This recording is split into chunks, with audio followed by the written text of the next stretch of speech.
මගේ අම්මාට කපුටේ පොත දැවිලා යන්නේ ආරංචිලා හරි අමාරුයි නාලේ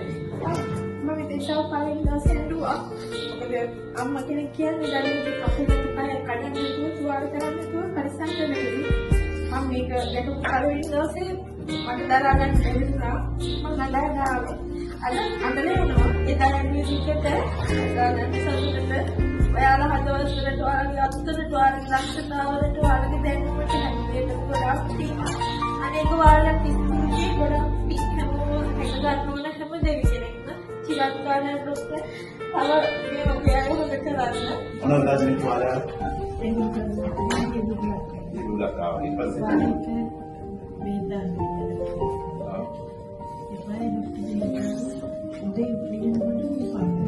දෙයක් දන්නවනම් ස්පිතාලේ ඉස්පිතාලේ වල දාන්න වෙදී නාස්ලා තියෙන දෙවිල්ල මොකද කරන්නේ ඩොක්ටර් දෙවියන් නැති ඉඳලා ඒ වෛද්‍යවරු බලලා අයින් කළා මේ ඉස්පිරිය තවදුරටත් පැතිරෙන එක බලාපොරොත්තු නැති කොහොමද අද දන්නේ දරුවගේ මෙහෙන් ගන්නේ ડોක්ටර් ගාමට දෙන්නේ ડોක්ටර් එනවා එන වෙලාවට දකින්න මේ පැත්ත අවස්ථාවක් නැති කියා ඉසියා තත්වාල වෙලා එතකොට දැන් මේ කෙනෙකුටත් විශ්වවිද්‍යාලයට වැඩි වෙලා තිබුණා කල්චර් උත්තරා ඒකේ තීරණේ දිනුත් වගඩ වල මේ වැඩි වෙලා තිබුණා ඉසියාත් වැඩි ESR එකක් තිබුණා වැඩි වෙලා තිබුණා අමාරුම පාලනය කරන්න අමාරුම වෙච්ච දේ තමයි සීනි අපේ කටේ වලින් තමයි සීනි පාලනය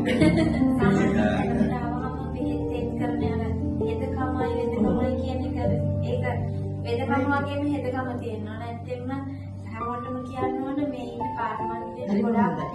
තුවාලයක් කියන එක නෙමෙයි දැන් තාම හරිය ශ්‍රේණිකව සුවදත්තේ මනුස්සකම කියන ගොඩාක් පිළිච්ච තැනක්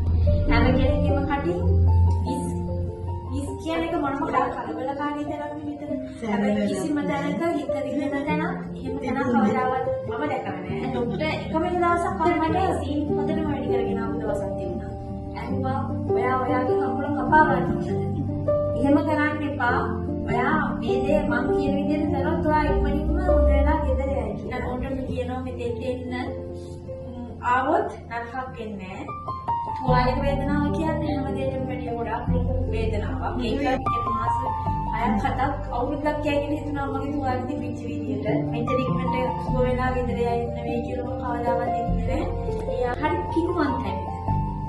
ඉරිද්දාල තියනවා මනස නිරවුල් වෙනවා මෙතෙන් එනකොට ඔයාලෝයකින් ඔයාලා කියනවා ඔයාලගේ වචන ටික දෙඩෙක්ට නෙමෙයි දෙඩාගාව ප්‍රස්තාරන්න එන තනියෙන් එන අපිට විතර ගැම්මා. හරි පිටින් ඉඳන් ගානට බයිසිකල් පැත්තේ ඔයාලා හින්දා මොකද ඔයාලා දවස් 4කට පාරක් මුන්න දකින්න ඔයාලා වාස්ටේ කරන්න හරි ආසයි. හැම දිනෙකටම ගොඩාක් පිටොත් මේ මගේ හිතට දැනෙන්නේ මම ඔයාලා වෙන මේක ඒක කවුරුම හරි මොනියම් කෙනෙක් කියවුවොත් එයාට හැඟීමක් දැනෙන්නේ දෙදෙන් විසින් තවත් කෙනෙකුට දෙන උපදෙසක් ඒ මනුස්සකම ඔයක කියවන කෙනෙකුට හිතට